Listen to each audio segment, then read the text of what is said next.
not everyone gets to see this every day. It's like a real cool office to work in. No one gets to see glowworms every day, so I think it's just something special, like something different. Yeah. Welcome to a very special edition of the Adventures in Learning podcast. I'm currently traveling in New Zealand, and today I have a very special episode for you. We are going to learn all about glowworms, and we're going to learn about them from two incredible young men whose enthusiasm for them is, it matches mine. So tune in, listen, and I hope you're going to absolutely enjoy everything that Ruben and Xavier have to say. And if you're ever in New Zealand, definitely check out the Ruakuri Cave tour and Blackwater Rafting Company. All right, without further ado, let's listen. Let's learn about them.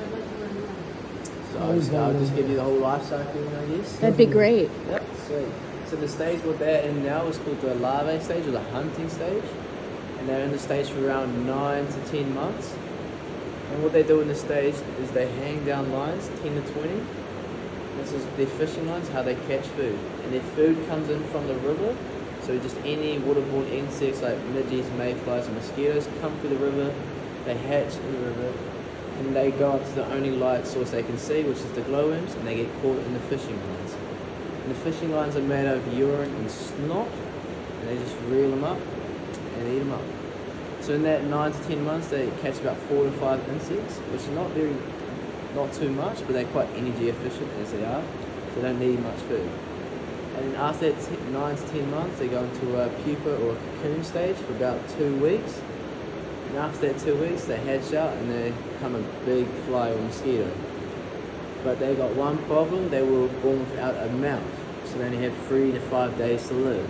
So the only thing they can do is reproduce, and that's their sole purpose as an adult fly, is to reproduce. So they find the love of their life, go on a honeymoon, and mate for around 24 hours straight until the male dies of exhaustion. Yep, and then the female is left by herself to lay around 200 eggs in groups of 10 to 20. And the reason for the groups of 10 to 20 is after the female lays all the eggs, she also dies of exhaustion. So there's no one to feed the glowworms. So the firstborn gets to eat the brothers and sisters. Oh, wow. And then the life cycle continues. So life cycle of the glowworm is about a year long, just under. So, yeah. And so they use bioluminescence too. For the glow. Yep. And it's just how it's like a chemical reaction from the food they eat, proteins and they have in their body. And they're actually not worms, correct? Yeah. So they in the larvae stage where they're in right now, they're closely more related to a maggot. So it's a glow maggot what you're looking at right now. But it's not very appealing to the tourists, so that's why they call it glowworms. And guess what part of their body is glowing as well? Part too. And this is the only place in the world you can find them, is that right? No, there's a couple places in Australia where it has glowworms, different species. America, they don't have glowworms, I'm pretty sure there's fireflies. Right, we have fireflies. Yeah, fireflies. And maybe some places in Europe. So as we were taken through the caves, our guides stopped and they showed us the most beautiful feeder strands that the glowworms created. Listen to what they had to say. Those are really gorgeous. Yeah, so... hard to believe that's mucus. Yeah, it's something else as well. Oh, urine as well, yeah. Urine. And if urine. If there's a brown spot, you can kind of guess what it is. Yep. So like when COVID happened, the caves were closed down, and after like the first tours back, some of those lines were about 1.5 meters long. Oh wow. Yeah. Because we weren't coming past running them. So so there was less airflow, so they could grow longer. Because the shorter they are, the more airflow comes past, and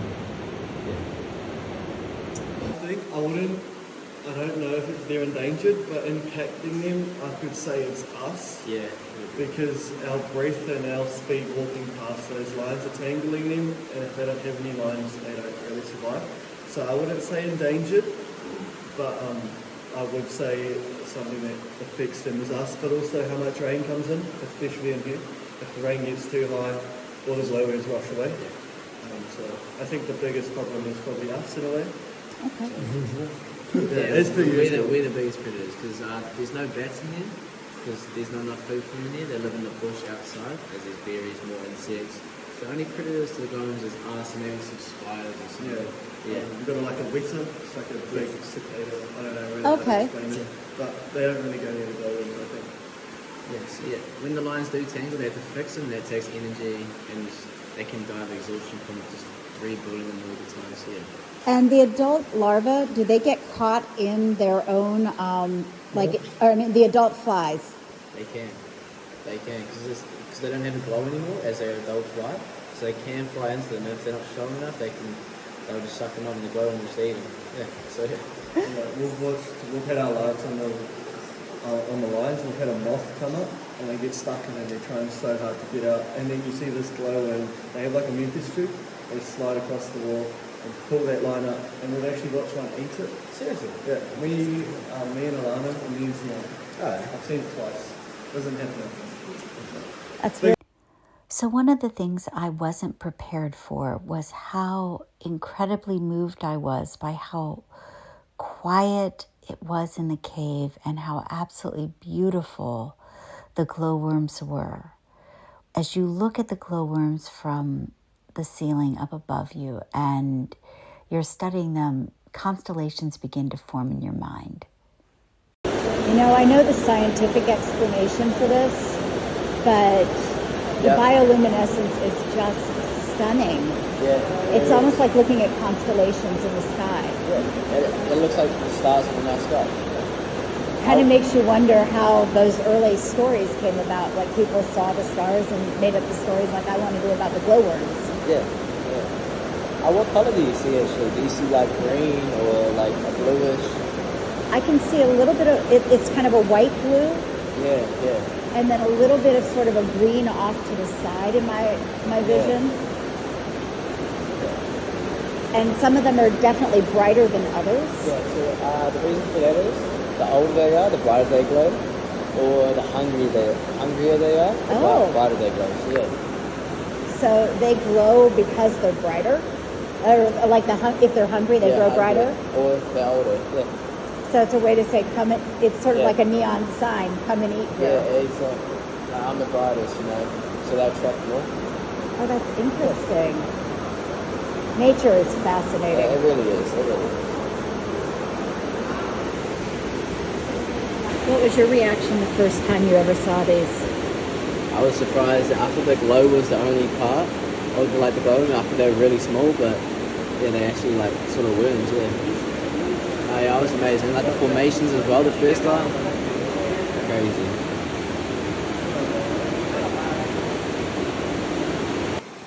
So now that you've met the glowworms, let's learn a little bit more about the cave where we first saw them. So now that you've met the... On the way here, so the first people to discover this cave was about 300 to 400 years ago. It was a tribe, and the leader was called Tani Tinaro the First, and they came over from Kafia. And they came over from Kafia to just conquer more land. So they stopped in the Ruakuri Reserve, just in the bush somewhere, yeah. And so they just settled there for the night, and he told some of his tribe members to go out hunting to get all fueled up for the next battle. And one of them caught some kiriru, which is New Zealand native pigeons. And as he was walking back, he attracted a pack of dogs, which is quite rare in New Zealand, as they're not native here. They were brought over by Polynesian settlers, Maori people. So it was quite a big thing to find dogs. So they attacked him, so he just dropped the birds and ran back to his tribe. And then he told his leader, and they got a bigger hunting party, and they came back and started eating for the dogs. But they were used. So the meat was used for food, the bones, jewelry, and weapons, and the fur was made into a cloak for the leader Tani Terero. So yeah, and so when they came back to the dogs, they actually discovered the cave, and that's why the name Ruakuri stands for Den of Dogs.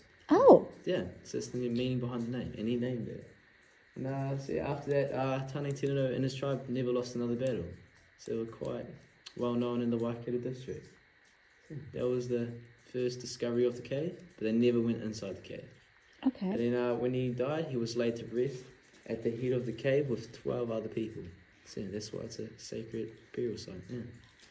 Sweet. And if you guys follow me, the first person to actually go inside the cave was James Holden in 1904 as he won the land above in the gullet. So he found the cave and started exploring. That's really cool. And how long has it been open to the public? So James Holden had the land from the cave land Ballot in 1904. In that same year he found the cave and started running tours in 1904 to 1906. But then the government saw the potential in tourism in the Waitangi regions, especially with the Glowworm Cave as well, and they tried to buy the Holden family out and the people owning the glowworms, but they refused, and then they went back to Parliament, made some legislations up, and pretty much took the caves off the Holdens, and they had the caves until 1906 to 1988. The grandson Jimmy Holden, in the 1980s, he got a land surveyor to survey the caves to see how much was actually underneath their land, and they found it was 80% underneath their land. So they got some lawyers involved, found an old Roman law saying you own everything to the heavens above, to the centre of the earth. So yeah, they got the cave back in 1988. So Jimmy Holden put the sign of trespassing out by the main entrance. Now it's been moved over here. So that's the original sign. So yeah, from 1988, we started running, two brothers came over to Jimmy Holden to start doing some tours for here. Blackwater rafting, tubing tours were the first tours. And walking tours were stopped until 1988 to 2005 when they made this. Yeah. In addition to the glowworms, our tour also included a look at the rock formations within the cave. And so in this next section, you have a special treat as my niece Alice, who is traveling with us, gives us a look at stalactites and stalagmites. And no, the difference between them is not just the letter T. Alice, can you tell me the difference between stalactites and stalagmites? So stalagmites might grow up to the ceiling, and stalactites are tight to the ceiling. So if I'm looking at the cave, are the stalactites Hanging down, and the stalagmites are going up. all right? And when they meet together, what do we call that? A pillar or a column. Yeah, curtains. Other names for them is wavy bacon, lasagna sheets, angel wings, elephant ears. There's quite a lot of them. So how those are formed, if you look up, the ceiling's in like an A shape. So instead of the water trickling straight down, it runs along the wall. See? It just builds up over time. And these waves at the bottom are formed from the airflow just moving the water a little bit more. How many years would it take for this one to form? So this one takes about 4 to 500 years to grow cubic centimetre as it runs along the wall. So yeah, it takes a bit longer than the normal stalactites and stalagmites. So, Wow. It's beautiful. and do you guys see? You see that little like the popcorn looking stuff, the real rough, Uh-huh. yeah, the rough stuff. That is called cave coral or cave popcorn. That is from the water being evaporated from airflow. Okay. So yeah, hot tip if you're in a cave, if there's a lot of cave popcorn, you're close to an entrance or an exit. There's more airflow. So That's good to know. Yeah. So if you get lost, look. Got some fossils, there's just more scallop shell fossils in the limestone. And I've got some other ones to show you. So this is just a piece of formation. You can touch this one, I'm not going to charge you guys $10,000, I promise. So yeah, this is just a broken off one, what they found in that slip behind us. So yeah, pretty cool. It looks like a salt lamp. Yeah. Translucent, right? Yeah. And over here we have an oyster shell. This is about 30 million years old as well. And those holes where you guys can see in it, that was a parasite which ate these to extinct. So they don't come this big anymore. Yeah. Unfortunately. Yeah, because these are massive. Yeah. Massive. So, Wow. and do you guys know what a moa bird is by any chance? Yes. Yeah, so it's just, big, what are they called again? Femur. Yeah. Big femur bone. Yeah, so this was the femur bone. Oh, wow. So, these went extinct around 700 to 800 years ago. So, Yeah, they're incredible birds. yeah. They're quite big. Yeah, really big. This one would have been about 2.5 meters. So Yeah, it's a the few biggest meters. ones could be about 4.5 meters. Yeah, very huge. used to hunt us.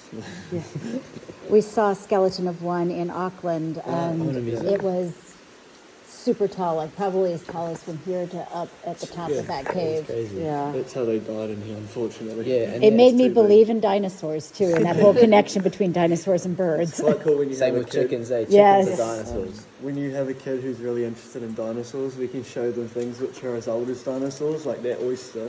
There's like a whale bone in this cave.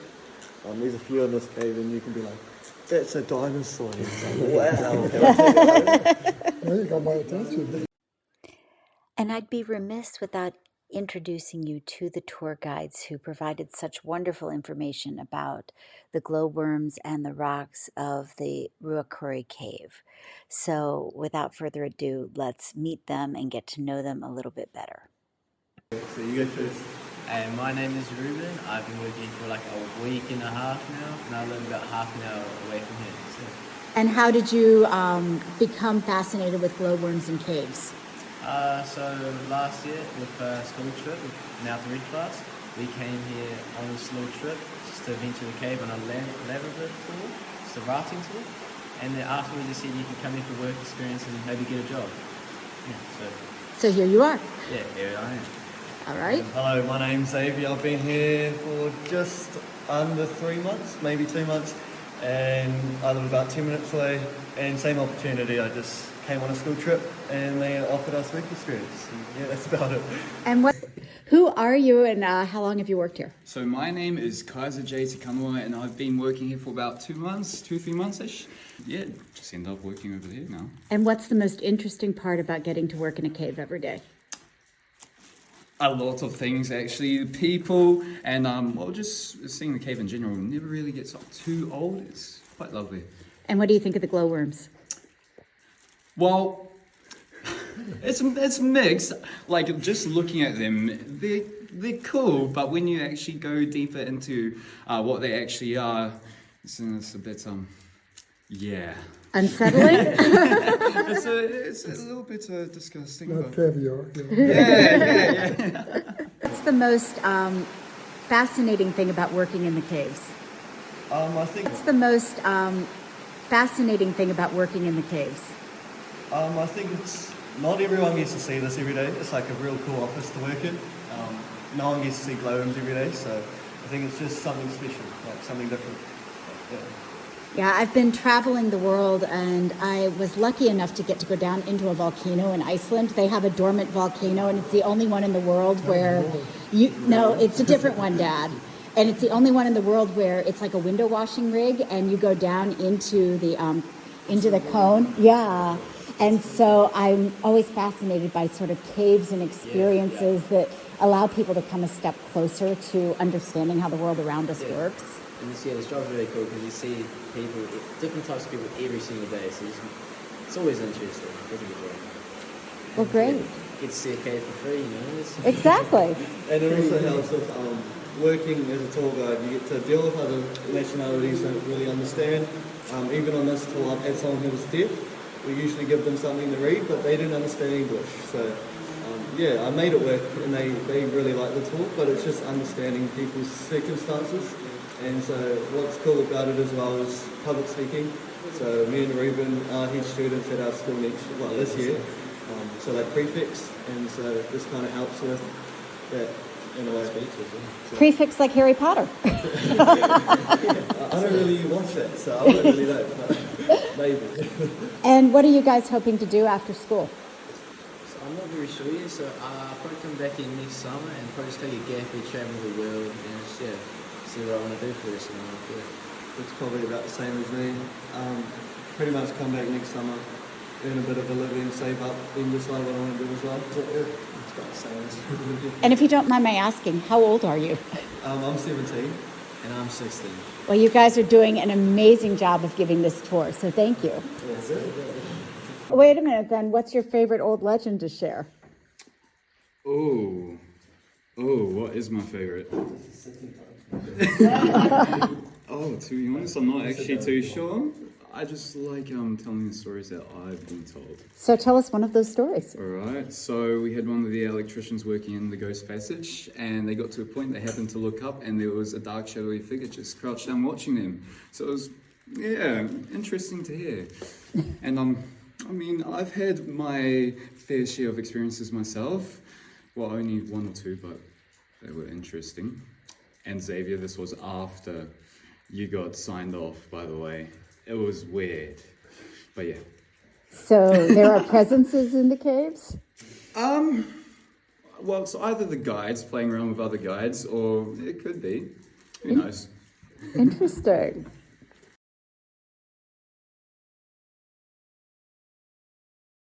Turn around. This whole cave is solar powered, and all the orange lights are actually recycled off trucks which are on the road these days.